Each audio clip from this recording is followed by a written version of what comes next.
लीजिए सुनिए मुंशी प्रेमचंद के लिखे उपन्यास प्रेमाश्रम के 6वें भाग को मेरी यानी समीर गोस्वामी की आवाज में। लाला प्रभाशंकर का क्रोध ज्यों ही शांत हुआ वो अपने कटु वाक्यों पर बहुत लज्जित हुए।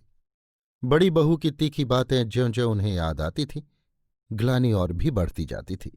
जिस भाई के प्रेम और अनुराग से उनका हृदय परिपूर्ण था, जिसकी मृत्यु शोक का घाव अभी भरने न पाया था, जिसका स्मरण आते ही आंखों से अश्रुधारा बहने लगती थी, उसके प्राणाधार पुत्र के साथ उन्हें अपना ये बर्ताव बड़ी कृतज्ञता का मालूम होता था। रात को उन्होंने कुछ न खाया, सिर पीड़ा का बहाना करके लेट रहे। कमरे में धुंधला प्रकाश था। उन्हें ऐसा जान पड़ा मानो लाला जटाशंकर द्वार पर खड़े उनकी ओर तिरस्कार की दृष्टि से देख रहे हैं। वो घबराकर उठ बैठे, सांस वेग से चलने लगी। बड़ी प्रबल इच्छा हुई कि इसी दम चलकर ज्ञानशंकर से क्षमा मांगू, किंतु रात ज्यादा हो गई थी। बेचारे एक ठंडी सांस लेकर फिर लेट रहे। जिस भाई ने जिंदगी भर मेरी ओर कड़ी निगाह से भी नहीं देखा, उसकी आत्मा को मेरे कारण ऐसा विषाद हो। मैं कितना अत्याचारी, कितना संकीर्ण हृदय, कितना कुटिल प्रकृति हूं। प्रातःकाल उन्होंने बड़ी बहू से कहा, रात ज्ञानू ने कुछ खाया था या नहीं? बड़ी बहू, रात चूल्हा ही नहीं जला, किसी ने भी नहीं खाया। प्रभाशंकर, तुम लोग खाओ या ना खाओ, लेकिन उसे क्यों भूखा मारती हो? भला ज्ञानू अपने मन में क्या कहता होगा, मुझे कितना नीच समझ रहा होगा। बड़ी बहू, नहीं तो अब तक तो मानो वो तुम्हें देवता समझता था। तुम्हारी आंखों पर पर्दा पड़ा होगा, लेकिन मैं इस छोकरे का रुख साल भर से देख रही हूं। अचरज यही है कि वो अब तक चुप कैसे रहा। आखिर वो क्या समझकर अलग हो रहा है? यही ना कि हम लोग पराए हैं। उसे इसकी लेश मात्र भी परवाह नहीं कि इन लोगों का निर्वाह कैसे होगा। उसे तो बस रुपए की हाय हाय पड़ी हुई है। चाहे चचा भाई भतीजे जिए या मरे, ऐसे आदमी का मुंह देखना पाप है। प्रभाशंकर, फिर वही बात मुंह से निकालती हो। अगर वो अपना आधा हिस्सा मांगता है तो क्या बुरा करता है? यही तो संसार की प्रथा रही है। बड़ी बहू, तुम्हारी तो बुद्धि मारी गई है। कहाँ तक कोई समझाए, जैसे कुछ सूझता ही नहीं। हमारे लड़के की जान पर बनी हुई है। घर विध्वंस हुआ जाता है, दाना पानी हराम हो रहा है, वहां आधी रात तक हारमोनियम बजता है। मैं तो उसे काला नाग समझती हूं, जिसके विष का उतार नहीं। यदि कोई हमारे गले पर छुरा भी चला दे तो उसकी आंखों में आंसू ना आए। तुम यहां बैठे पछता रहे हो और वो टोले मोहल्ले में घूम घूम कर तुम्हें बदनाम कर रहा है। सब तुम्ही को बुरा कह रहे हैं। प्रभाशंकर, ये सब तुम्हारी मिथ्या कल्पना है। उसका हृदय इतना शुद्र नहीं है। बड़ी बहू, तुम इसी तरह बैठे स्वर्ग सपना देखते रहोगे और वो एक दिन सब संबंधियों को बटोरकर बांट बखरे की बात छेड़ देगा। फिर कुछ करते धरते न बनेगा। राय कमलानंद से भी पत्र व्यवहार कर रहा है। मेरी बात मानो, अपने संबंधियों को भी सचेत कर दो। पहले से सजग रहना अच्छा है। प्रभाशंकर ने गौरवोन्मत्त होकर कहा, ये हमसे मरते दम तक न होगा। मैं ऐसा निर्लज्ज नहीं हूं कि अपने घर की फूट का ढिंढोरा पीटता फिरूं। ज्ञानशंकर मुझसे चाहे जो भाव रखे, किंतु मैं उसे अपना लड़का ही समझता हूं। हम दोनों भाई एक दूसरे के लिए प्राण देते रहे। आज भैया के पीछे मैं इतना बेशर्म हो जाऊं कि दूसरों से पंचायत कराता फिरूं। मुझे ज्ञानशंकर से ऐसे द्वेष की आशा नहीं, लेकिन यदि उसके हाथों मेरा अहित भी हो जाए तो मुझे लेश मात्र भी दुख न होगा।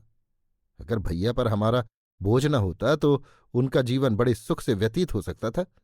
ज्ञानू उन्हीं का लड़का है। यदि उसके सुख और संतोष के लिए हमें थोड़ा सा कष्ट भी हो तो हमें बुरा न मानना चाहिए। हमारे सिर उसके ऋण से दबे हुए हैं। मैं छोटी छोटी बातों के लिए उससे रार मचाना अनुचित समझता हूं। बड़ी बहू ने इसका प्रतिवाद न किया, उठकर वहां से चली गई। प्रभाशंकर उन्हें और भी लज्जित करना चाहते थे। कुछ देर वहीं बैठे रहे कि आ जाए तो दिल का बुखार निकालूं, लेकिन जब देर हुई तो वो उकताकर बाहर चले गए। वो पहले कितनी ही बार बड़ी बहू से ज्ञानशंकर की शिकायत कर चुके थे। उसके फैशन और ठाट के लिए वो कभी खुशी से रुपए न देते थे, किंतु जब बड़ी बहू या अपने घर के किसी अन्य व्यक्ति को ज्ञानशंकर से विरोध करते देखते तो उनकी न्यायवृत्ति प्रज्वलित हो जाती थी और वो उमंग में आकर सज्जनता और उदारता की ऐसी डींग मारने लगते थे जिसको व्यवहार में लाने का कदाचित उन्हें कभी साहस न होता। बाहर आकर वो आंगन में टहलने लगे और तेज शंकर को देखने को भेजा कि ज्ञानशंकर क्या कर रहे हैं। वो उनसे क्षमा मांगना चाहते थे, किंतु जब उन्हें पैर गाड़ी पर सवार कहीं जाते देखा तो कुछ न कह सके। ज्ञानशंकर के तेवर कुछ बदले हुए थे, आंखों में क्रोध झलक रहा था। प्रभाशंकर ने सोचा, इतने सवेरे कहाँ जा रहे हैं, अवश्य कुछ दाल में काला है। उन्होंने अपनी चिड़ियों की पिंजरी उतार ली और दाने चुगाने लगे। पहाड़ी मैना के हरि भजन का आनंद उठाने में वो अपने को भूल जाया करते थे। इसके बाद स्नान करके रामायण का पाठ करने लगे। इतने में 10 बज गए और कहार ने ज्ञानशंकर का पत्र उनके सामने रख दिया। उन्होंने तुरंत पत्र को उठा लिया और पढ़ने लगे।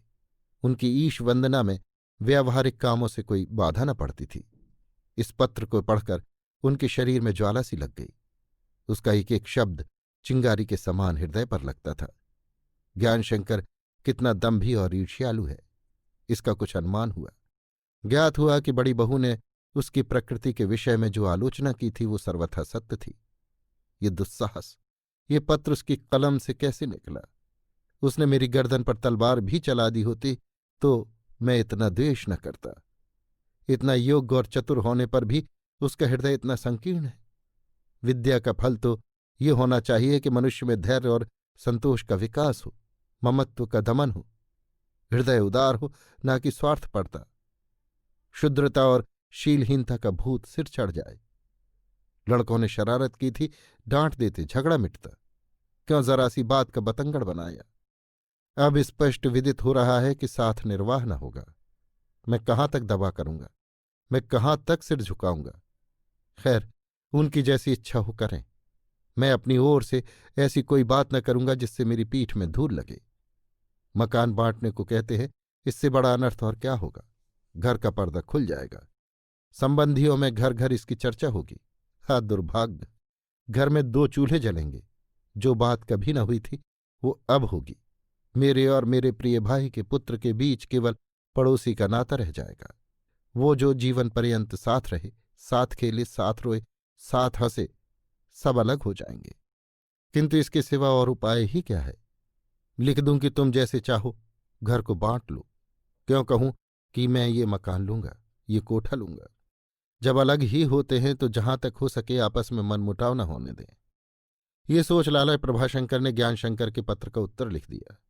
उन्हें अब भी आशा थी कि मेरे उत्तर की नम्रता का ज्ञानशंकर पर अवश्य कुछ न कुछ असर होगा। क्या आश्चर्य है कि अलग होने का विचार ही उसके दिल से अलग हो जाए।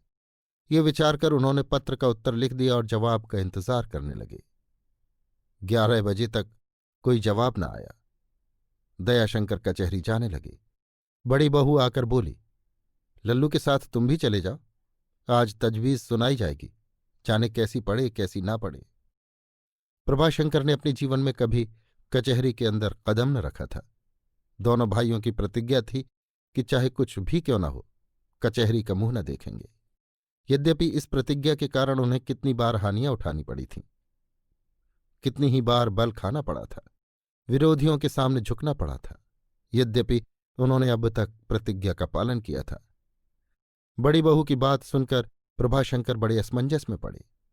ना तो जाते ही बनता था, न इंकार ही करते बनता था। बगलें झांकने लगे। दयाशंकर ने उन्हें द्विविधा में देखकर कुछ उदासीन भाव से कहा, आपका जीना चाहता हो ना चलिए, मुझ पर जो कुछ पड़ेगी देख लूंगा। बड़ी बहू, नहीं चले जाएंगे, हरज क्या है? दयाशंकर, जब कभी कचहरी न गए तो अब कैसे जा सकते हैं?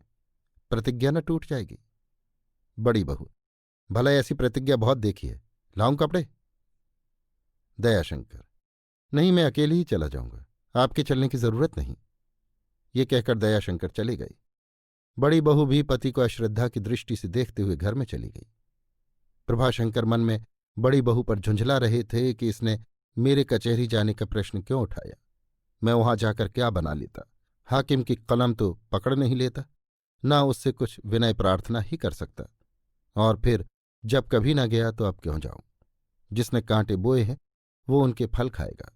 इस फिक्र में कहाँ तक जान दूं? वो इसी खिन्नावस्था में बैठे थे कि ज्ञानशंकर का दूसरा पत्र पहुंचा। उन्होंने संपूर्ण दीवान खाना लेने का निश्चय किया था। प्रभाशंकर ने सोचा, मेरी नम्रता उसके क्रोध को शांत कर देगी। उस आशा के प्रतिकूल जब ये प्रस्ताव सामने आया तो चित्त अस्थिर हो गया। पत्र के निश्चयात्मक शब्दों ने उन्हें संज्ञाहीन कर दिया। बौखला गए, क्रोध की जगह उनके हृदय में एक विवशता का संचार हुआ। क्रोध प्रत्याघात की सामर्थ्य का द्योतक है। उनमें ये शक्ति निर्जीव हो गई थी। उस प्रस्ताव की भयंकर मूर्ति ने संग्राम की कल्पना तक मिटा दी। उस बालक की सी दशा हो गई जो हाथी को सामने देखकर मारे भय के रोने लगे। उसे भागने तक की सुध न रहे। उनका समस्त जीवन भ्रातृ प्रेम की सुखद छाया में व्यतीत हुआ था। वैमनस्य और विरोध की ये ज्वाला समधूप असह्य हो गई। एक दीन प्रार्थी की भांति ज्ञानशंकर के पास गए और करुण स्वर में बोले, ज्ञानु, ईश्वर के लिए इतनी बेमुरव्वती न करो। मेरी वृद्धावस्था पर दया करो। मेरी आत्मा पर ऐसा निर्दय आघात मत करो। तुम सारा मकान ले लो। मेरे बाल बच्चों के लिए जहां चाहो थोड़ा सा स्थान दे दो। मैं उसी में अपना निर्वाह कर लूंगा। मेरे जीवन भर इसी प्रकार चलने दो। जब मर जाऊं तो जो इच्छा हो करना। एक थाली में ना खाओ, एक घर में तो रहो। इतना संबंध तो बनाए रखो। मुझे दीवान खाने की जरूरत नहीं है। भला सोचो तो, तुम दीवान खाने में जाकर रहोगे तो बिरादरी के लोग क्या कहेंगे, नगर वाले क्या कहेंगे। सब कुछ हो गया है, पर अभी तक तुम्हारी कुल की मर्यादा बनी हुई है। हम दोनों भाई नगर में राम लक्ष्मण की जोड़ी कहलाते थे। हमारे प्रेम और एकता की सारे नगर में उपमा दी जाती थी। किसी को ये कहने का अवसर मत दो कि एक भाई की आंखें बंद होते ही आपस में ऐसी अनबन हो गई कि अब एक घर में रह भी नहीं सकते। मेरी ये प्रार्थना स्वीकार करो। ज्ञानशंकर पर इन विनयपूर्ण शब्दों का कुछ भी असर न हुआ। उनके विचार में वो विकृत भावुकता थी जो मानसिक दुर्बलता का चिन्ह है। हाँ, उस पर कृत्रिमता का संदेह नहीं हो सकता था। उन्हें विश्वास हो गया कि चचा साहेब को इस समय हार्दिक वेदना हो रही है। वृद्धजनों का हृदय कुछ कोमल हुआ करता है। इन्होंने जन्म भर कुल प्रतिष्ठा तथा मान मर्यादा के देवता की उपासना की है।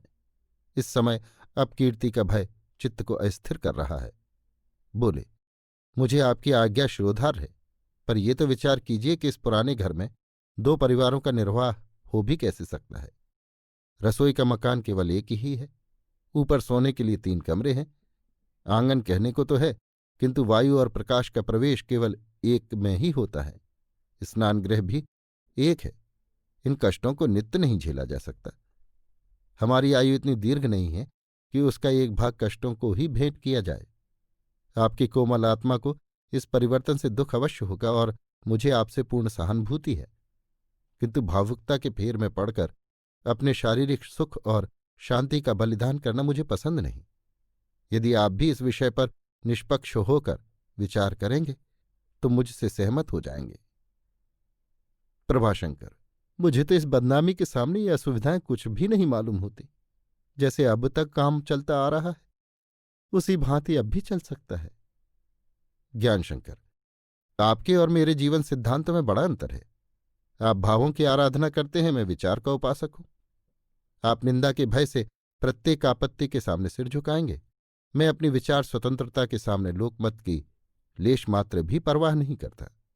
जीवन आनंद से व्यतीत हो, ये हमारा अभीष्ट है। यदि संसार स्वार्थपरता कहकर इसकी हंसी उड़ाए, निंदा करे, तो मैं उसकी सम्मति को पैरों तले कुचल डालूंगा। आपकी शिष्टता का आधार ही आत्मघात है। आपके घर में चाहे उपवास होता हो, किंतु कोई मेहमान आ जाए तो आप ऋण लेकर उसका सत्कार करेंगे। मैं ऐसे मेहमान को दूर से ही प्रणाम करूंगा। आपके यहाँ जाड़े में मेहमान लोग प्रायः बिना ओढ़ना बिछौना लिए ही आते हैं। आप स्वयं जाड़ा खाते हैं, पर मेहमानों के ओढ़ने बिछोने का प्रबंध अवश्य करते हैं। मेरे लिए अवस्था दुस्सह है। किसी मनुष्य को, चाहे वो हमारा निजी संबंधी ही क्यों न हो, ये अधिकार नहीं है कि वो इस प्रकार मुझे असमंजस में डाले। मैं स्वयं किसी से ये आशा नहीं रखता। मैं तो इसे भी सर्वथा अनुचित समझता हूं कि कोई असमय और बिना पूर्व सूचना के मेरे घर आए, चाहे वो मेरा भाई ही क्यों न हो। आपके यहाँ नित्य 2-4 निठल्ले नातेदार पड़े खाट तोड़ा किए। आपकी जायदाद मटिया मैट हो गई, पर आपने कभी इशारे से भी उनकी अवहेलना नहीं की। मैं ऐसी घास पात को कदापि न जमने दूंगा जिससे जीवन के पौधे का ह्रास हो। लेकिन वो प्रथा अब काल विरुद्ध हो गई। ये जीवन संग्राम का युग है, और यदि हमको संसार में जीवित रहना है तो हमें विवश होकर नवीन और पुरुषोचित सिद्धांतों के अनुकूल बनना पड़ेगा। ज्ञानशंकर ने नई सभ्यता की जिन विशेषताओं का उल्लेख किया उनका वो स्वयं व्यवहार न कर सकते थे, केवल उनमें मानसिक भक्ति रखते थे। प्राचीन प्रथा को मिटाना उनकी सामर्थ्य से परे था। निंदा और परिहास से सिद्धांत में चाहे न डरते हों, पर प्रत्यक्ष उसकी अवज्ञा न कर सकते थे। आतिथ्य सत्कार और कुटुंब पालन को मन में चाहे अपव्यय समझते हों, पर उनके मित्रों तथा संबंधियों को कभी उनकी असज्जनता पर शिकायत नहीं हुई, किंतु साधारणतः उनका संभाषण विवाद का रूप धारण कर लिया करता था। इसलिए वो आवेश में ऐसे सिद्धांतों का समर्थन करने लगते थे जिनका अनुसरण करने का उन्हें कभी साहस न होता। लाला प्रभाशंकर समझ गए कि इसके सामने मेरी कुछ न चलेगी।